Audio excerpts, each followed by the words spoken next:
Buone stelle da Radio.0, la miglior radio del Friuli Venezia Giulia.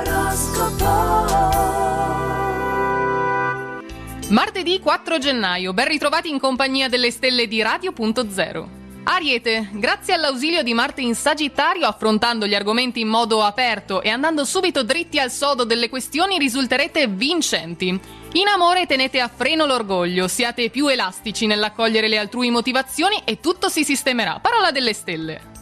Toro, con la luna quadrata a Urano potreste mettere a rischio il vostro prestigio per una negligenza e sarebbe un vero peccato dopo tutto, vi ci vuole maggiore concentrazione quindi. Ci sono piacevoli novità all'orizzonte, ma non siate impazienti, permettete al tempo di fare il suo corso.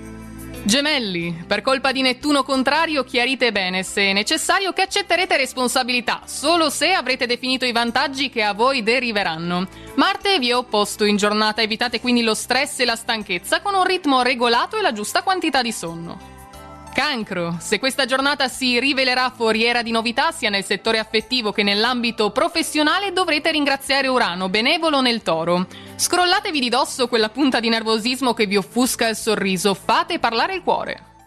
Leone, la Luna e Saturno in opposizione dall'Acquario vi faranno gestire al meglio le attività. Non siate dispersivi e nemmeno inconcludenti, puntate dritti al sodo. Siete insofferenti d'altra parte alle incombenze quotidiane, ma non tralasciate mai gli impegni più importanti. Vergine, Giove avverso dal segno dei pesci, siate cauti nelle spese a causa di entrate e uscite disordinate e impreviste, soprattutto cautela anche negli investimenti. Con questo Giove poi fate anche attenzione all'alimentazione, rischiate infatti di perdere l'equilibrio raggiunto. Bilancia, sia sul lavoro che in famiglia, grazie a Marte e Saturno raddrizzerete diverse situazioni problematiche e verrete lodati poi per sagacia e prontezza di spirito. Marte vi è amico, chi tra di voi è uno sportivo nelle gare avrà la possibilità di raggiungere dei buoni successi. Scorpione, per merito di Venere e Giove vi accorgerete che una storia appena iniziata prenderà la piega che avete desiderato, scoprirete quindi una nuova felicità. Lasciatevi abbracciare senza ritrosia dalle poche ma sincere persone amiche che avete accanto.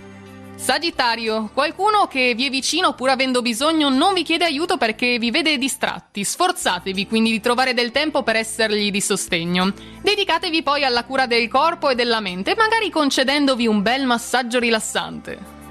Capricorno, stabilirete una sintonia di intenti con un amico appena conosciuto, ma a cui dovete riconoscere un'indubbia esperienza e preziose capacità. Approfittate ancora delle ultime giornate di festa per spendere del tempo magari con gli amici più stretti e la famiglia. Acquario, con la luna congiunta a Mercurio e Saturno e quadrata d'altra parte a Urano, nonostante i buoni propositi non riuscirete ad essere pazienti con un familiare in particolare. Vi capiterà l'occasione giusta, però, per risolvere un problema lasciato in sospeso con un conoscente. E chiudiamo infine con i pesci. Grazie a Venere e Giove sorridenti esprimerete tanto, ma tanto amore al partner e soprattutto gli regalerete e vi regalerete momenti speciali di armoniosa complicità. Concedetevi un capo di abbigliamento nuovo, vi consentirà di sentirvi meglio nella vostra pelle. Ed è tutto quindi anche per oggi, per questo martedì dalle nostre stelle. Vi auguriamo una buona giornata e buona fortuna! Radio.0, la miglior radio del Friuli Venezia Giulia. Radio.0